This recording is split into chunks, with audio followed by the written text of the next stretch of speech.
అందరికీ వందనాలండి. ఒక చిన్న ప్రశ్న, రోజుకి ఎన్నిసార్లు మొబైల్ చూస్తాం? 10 సార్లా లేక 100 సార్లా?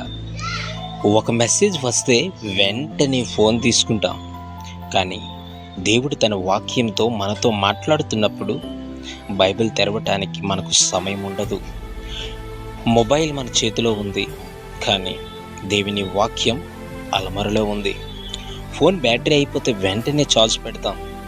మన ఆత్మ బలహీనపడితే దేవుని సన్నిధికి వెళ్తున్నామా? ఈరోజు దేవుడు అడుగుతున్నాడు, నీవు నా వాక్యానికి ఎంత సమయం ఇస్తున్నావు?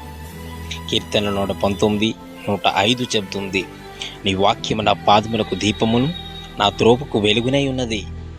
మొబైల్ వార్తలను ఎంటర్టైన్మెంట్ ఇస్తుంది, కానీ బైబిల్ జీవాన్నిస్తుంది. ఈరోజు ఒక నిర్ణయం తీసుకుందాం. మొబైల్ తెరవక ముందు ఒక్కసారి బైబిల్ తెరువుదాం. దేవుని వాక్యం నీ జీవితాన్ని మార్చగలదు. ఫోన్ నీ చేతిలో ఉండొచ్చు, కానీ దేవుని వాక్యం నీ హృదయంలో ఉందా? ఒకసారి ప్రశ్నించుకుందాం. దేవుని నామమునకు మహిమ కలుగునుగాక.